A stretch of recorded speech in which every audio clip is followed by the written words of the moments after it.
Let's talk. John Brown.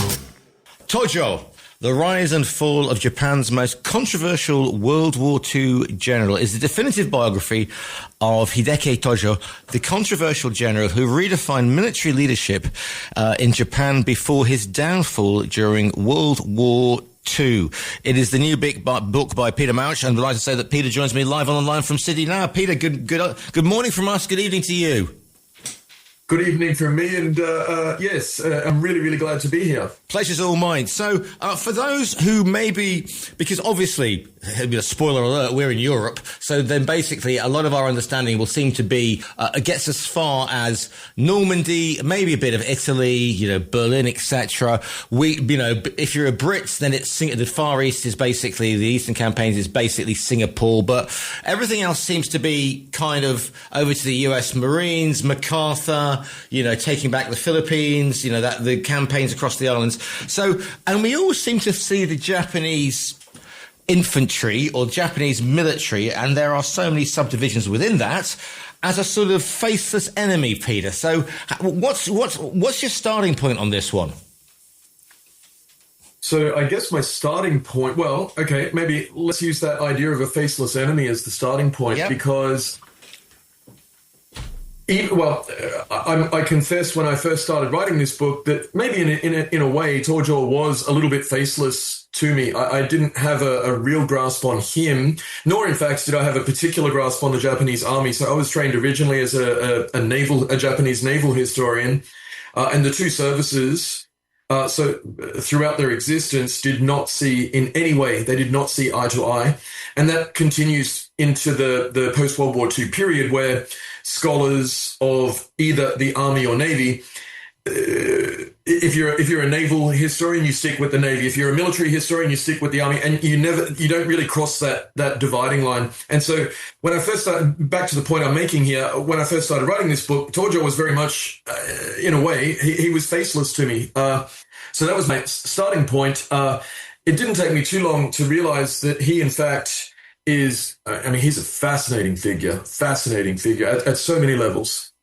If you look at the beginning of the Second World War, you say, so again, I'll go Eurocentric here.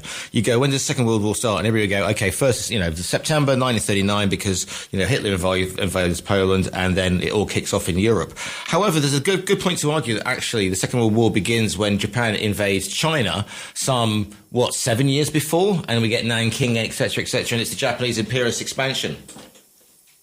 Yes, certainly. So within Japan itself, there are historians who argue, or in fact, they use the term 15-year war. So in essence, they're seeing a war that begins with the invasion of Manchuria in September 31, and then goes all the way through to Japanese surrender in August 45. So again, even among Japanese historians, that is not uncommon. Personally, I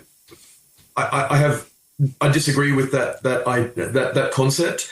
There are other starting points or potential or possible starting points for war in Asia and the Pacific. Obviously, the beginning of what we might call total war between Japan and China, that began in July 37.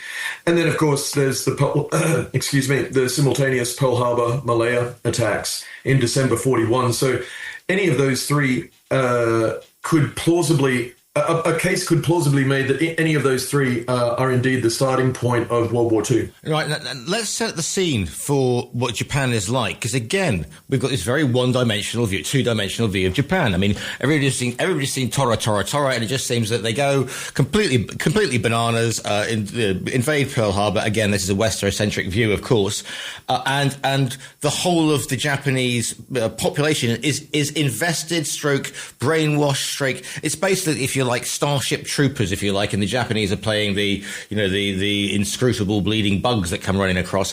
What is the political situation? Are we going back to the Russo-Sino War? I mean, where does Japanese sort of naval military influence change from being feudal warlords, everybody's read Shogun, to becoming this, the imperialistic power that we see, during the 20s? Great question. I think the simplest way to think about this, so there's a defining moment in modern Japanese history. It comes in 1868, and it's known as the Meiji Restoration, named after the Meiji Emperor.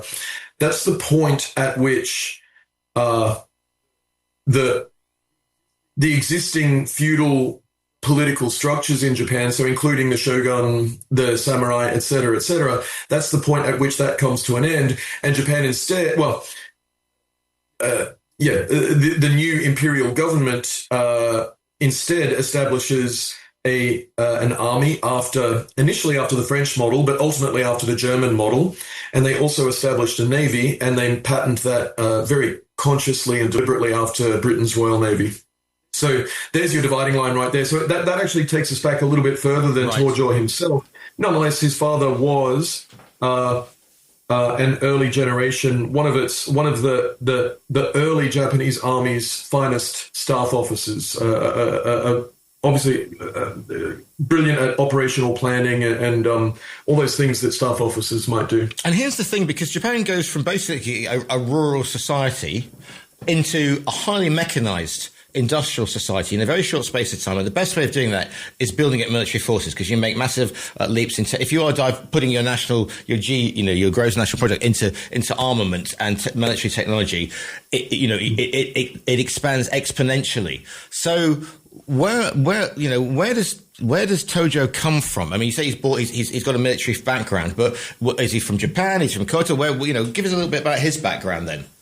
Sure. So if you can draw a mental image of a map of Japan, and if you hopefully when you do this, you're imagining what the Japanese might call the four main islands, and the biggest island, the one with Tokyo, Kyoto, and various other cities. He comes from that largest of the four islands, but he comes from effectively the northernmost tip of that island. So essentially, that put him outside. So the core of this new Imperial Japanese army came instead from a former feudal domain, which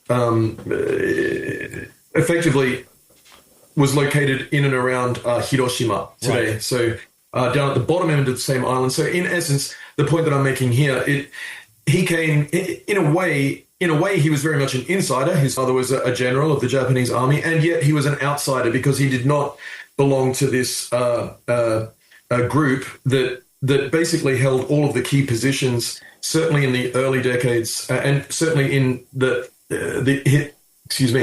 early years of his career. Yeah. These officers coming from effectively the other end of Japan dominated the army. So can you kind of draw a parallel between that situation and the Prussians then in the German army? Because all the officers all seem to come from this, Rommel not included. They're all a von Stauffenberg or a von Hausenberg or something, and Rommel isn't. So is he a little bit of an outsider in that way because he doesn't come from that military tradition? Or that area, sorry. Yes. Yeah. Yes, entirely. I hesitate to say too much about the Prussians, but yes, he's very much. I mean, in one sense, as I say, he really is. I mean, he is an insider. His father's a general, and yet he is an outsider. And reinforcing that sense of self as an outsider was the fact that his father ultimately was cashiered or pushed out of the army early, retired early, effectively by this cabal of officers from the kind of the inside group, as it were, pushed his father out. And so that right there creates a lifelong enmity for Tojo himself. So he spends his entire career effectively chasing these guys and chasing them out of the army, getting them out of positions of power, and ultimately replacing them at the top of the army. So what's the political situation? Are we talking about a function? Again, we tend to think it's Hirohito and then loads of army officers, naval officers who are just doing his bidding, or is there a nascent democracy here? I mean, how does he position himself in the 20s and early 30s in Japan? So in the 20s and early 30s, Tojo was not senior enough within the army to have any real contact with the emperor himself. Yeah. In terms of Tojo's role during these years, he becomes during this period, an intensely political officer. So in essence, he's, as I was saying before, he's chasing this cabal of officers who had been dominating and controlling effectively the center for decades. He's using a lot of time and a lot of energy and a lot of effort at basically at the beginning, perhaps chipping away at their position of power, and then ultimately not just chipping away at it, but tearing it to shreds. And at one level, it's personal, but then there are all manner of other issues coming into play here. So, for example, World War I fundamentally changes warfare. And so within the Japanese army, there are officers, Tojo very much included, who see that warfare has changed dramatically, that now it's to put it really simply, it's not a matter of one army fighting against another army and kind of having a big bang-up battle and kind of making a decision within a couple of days or weeks or whatever the case may be. And then hey presto, the war is over. We might lose a little bit of land. Hopefully we gain a little bit of land if we can win. Instead, they're seeing, and Tojo and his like-minded officers are seeing warfare as no longer being limited to militaries. It was an entire nation that would be involved, that would be throwing its entire strength and would be doing this across a period of years, as happens in World War I, right? So again, so rather than having this one big bang-up battle, you see trenches being built. You see them essentially either side bunkering down and just basically holding that position across a period of years. And that then draws in the rest of national strength. So do we have the industrial capacity to continue creating guns, et cetera, for these guys? Do we have the capacity to continue with our agricultural production and actually not only keep the soldiers fed, but in fact, the population at home, are we able to keep it alive, et cetera, et cetera? So again, it brings us back to this idea of what he and like-minded officers were calling total war. And so they're trying to transform the army and get it ready for what they saw as total war. But then again, when you get to the Second World War, if you look at the Japanese tactics, the Japanese military tactics, it is absolutely the antithesis of bogging down, because the Japanese go light, go quick, and they scavenge.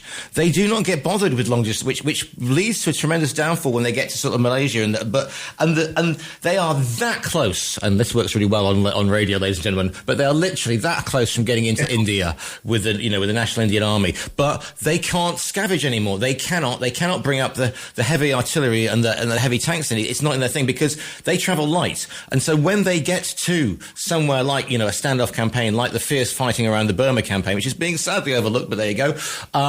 They are basically, the poor bloody infantry are starving. I mean, they really are starving. So, is that way of warfare? Is he part of introducing that sort of travel light? Because before that, it was always the bomber will get through, and long periods of that sort of warfare.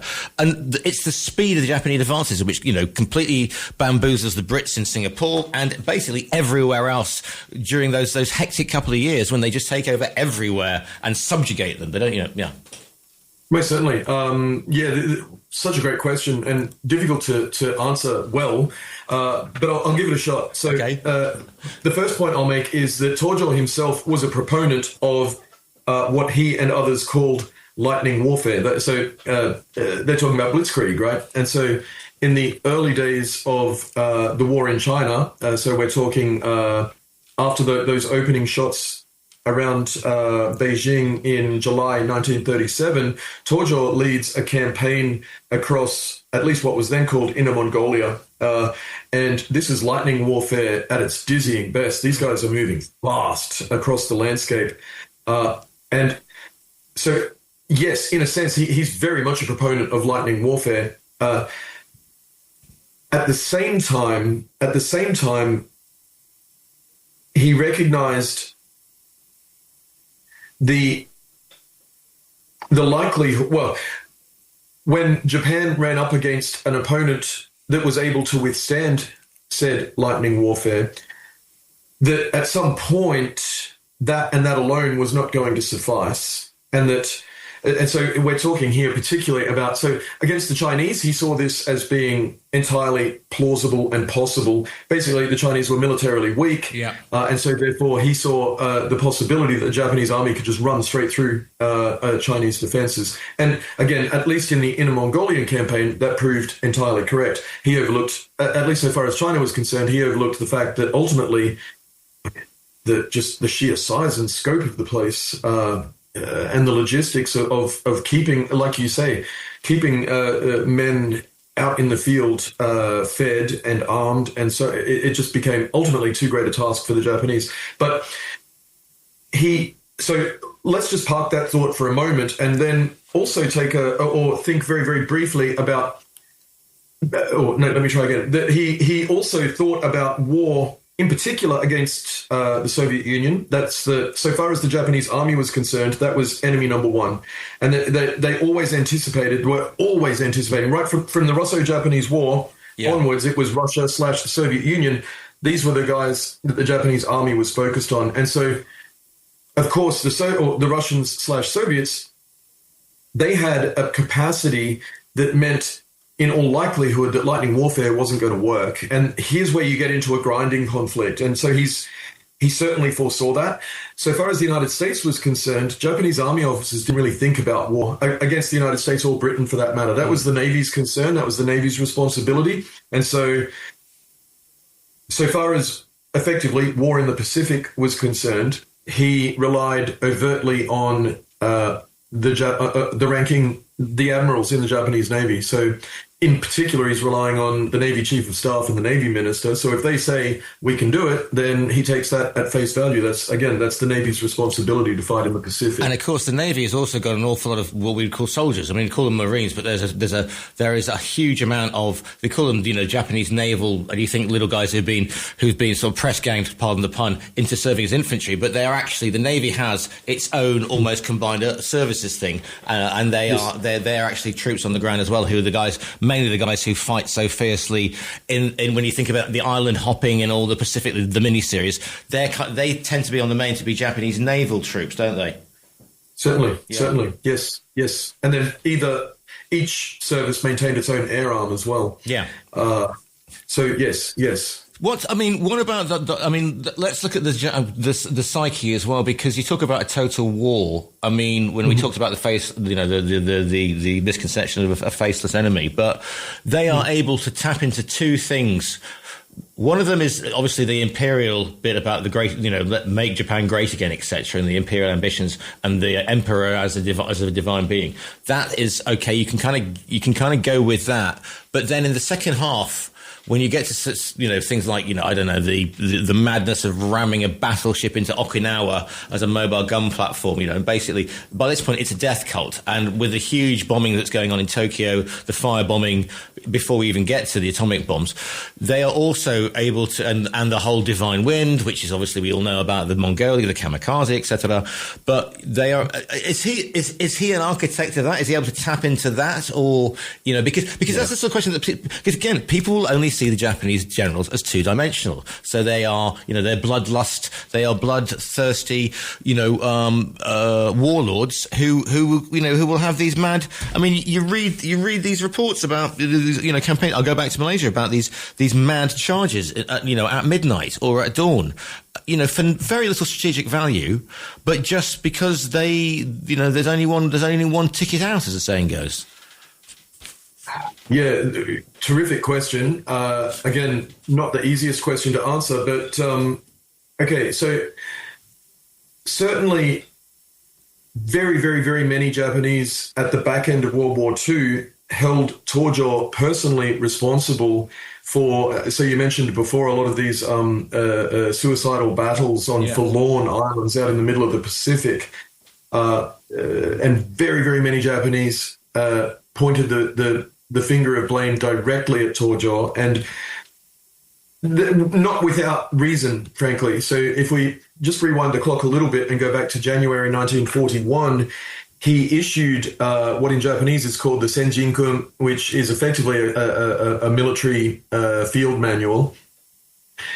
and it was designed for the most part to reinstill discipline in the troops. But we'll set that aside for a moment and instead focus on. There's one line in this small booklet which each and every soldier carried on himself, and there's one line in particular which people began magnifying, and the line, maybe I won't get the words quite right, but it goes something like this: it exhorts the troops to not to suffer the disgrace of becoming a prisoner. In other words, you fight to the death, and that's how it goes. So just hold that thought for a second, because the first instance of Japanese defenders on an island, basically fighting down to the very last man, very, very close there too. This happens in the Aleutians up in the northern Pacific. And that effectively the Japanese are caught hopelessly off guard. They weren't expecting the Americans to hit them up there. Yeah. There's a couple of thousand defenders on the island, and they almost literally go down to a man. And it's really, really interesting because the emperor calls Tojo in, and he wants assurances that this is not going to happen again. Tojo is literally crying tears of anguish as he's thinking about the fates of these men, and assures his emperor that this will not be the case. So, and yet, I have him in early 1944 talking about, and maybe it was a throwaway line and nothing more. Nonetheless, in early 44, he said something along the lines of,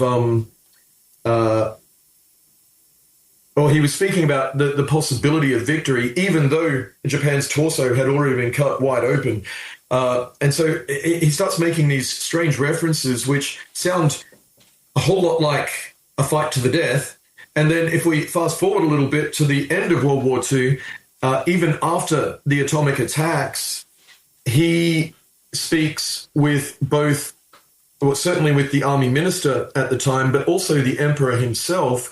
And Tojo is arguing stridently for a continuation of the war. He's saying that these are A-bombs. That's nothing. We can continue this fight. So in other words, I guess the long and short of it is he's very, very difficult to characterize, because on the one hand, as I say, we have this record of him. He's literally crying as he thinks about these men who have gone down for in one of these battles in the Pacific, and yet not terribly long thereafter, he's actually talking about complete national self-immolation and, for example, arguing for a continuation of the war even after the atomic attacks. How does... So he's... Yeah. I was going to say, no, you're right, how does he...